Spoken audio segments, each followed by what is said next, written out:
on a micro level, we had 2 students who graduated only in 2021. I'm talking about the prospects for individuals now. Graduated 2021 and came back, influenced their company to bring us 6 scholarships. You're only working there 2 years. CMU was seen as a key institution in terms of helping to transform Jamaica into a logistics-centered economy. Is that still a pipe dream? It's still very much a part of what we have in our strategic plan. You would understand that the rate at which we can produce the logisticians, 2 of whom are here now, is then going to be a feature of how well the country and the region can absorb them.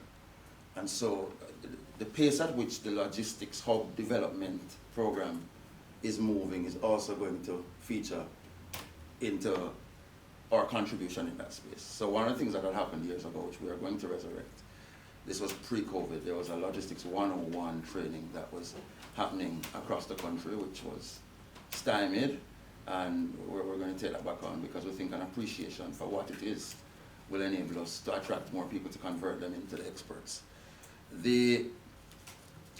Having made the point earlier that our largest faculty is logistics also indicates that we're still very focused on that, and that speaks to our involvement with the Caribbean Shipping Association, which focuses a lot on those kinds of things. But we're also members of the Port Management Association of the Caribbean.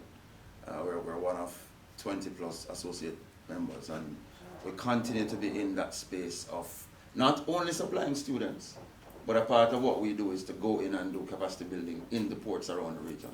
So the most recent one we did was Bermuda, and we've done similar work for St. Lucia and Antigua and so on. A part of what Dr.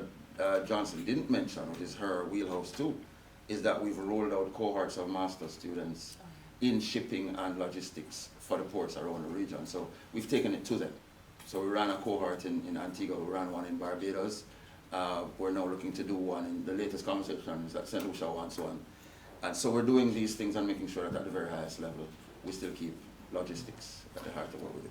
We don't hear much talk from the government. There was a time when it was all about logistics hub and the development and the Caymanas, all these kinds of things. And we know we have the special economic zones and all these kinds of things. But we've not heard that kind of narrative from the government. Is it that you don't detect an aggressive push by government such that, because you're talking about serving all of the Caribbean, I didn't hear much from you providing to the local economy, which I think is where the question was focused. Is it that the government, you don't get an aggressive push from the government, and therefore you have to be looking broader, more regionally? Actually, quite the opposite. So it's a 2-part question. So let me answer the aggression bit. Is that we continue to do what we do in the background, knowing that we cannot avoid this logistics boom. And I think as governments consider how to go forward, one of the things they will be concerned about is whether the talent exists to take it forward. So we continue to create this talent, knowing that being the seventh largest natural harbour in the world, we must be a part of the conversation.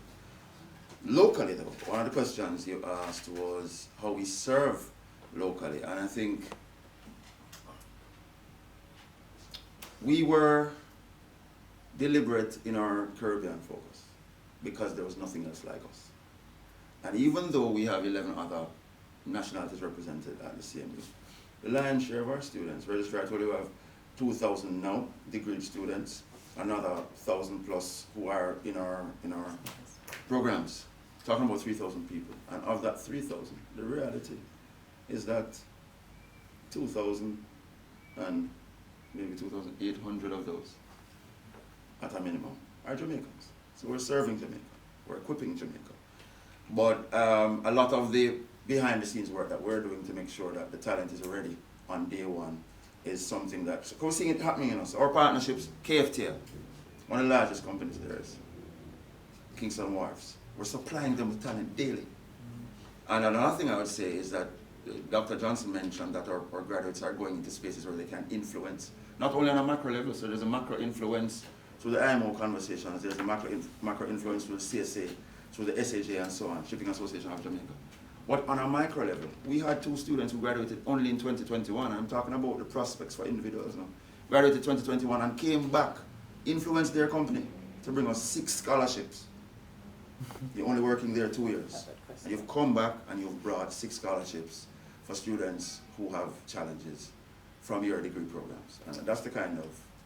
But are you satisfied with the government's build out of its logistics and to make the economy more logistics centered, which is what we've been told?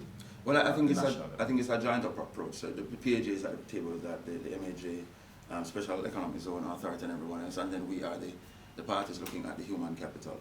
I am satisfied that we're given sufficient support to do what we need to do to move it forward, and that's important. If I might add, without touching the politics, I leave the politics part, Prof. But the truth is, the government of Jamaica has had to give a nod to things that have emerged without their doing. So the COVID-19 pandemic pushed us into a supply chain boost for people who are mediators of what we desire and how we get it. And so even in the budget debate, the Honorable Minister of Finance gave us this thing that, okay, so you're shopping online, we are going to move the threshold for you.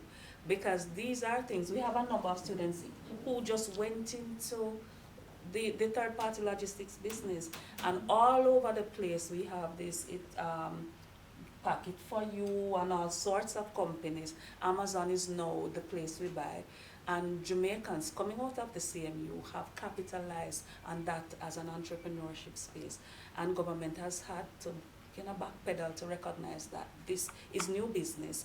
So we have government even recognize that if they don't take charge of it, it's going anyway. So what was I laughed when I heard the presentation, because that is a nod to what some of our students have done. And we could give you a handful of them who have businesses that are doing extraordinarily well.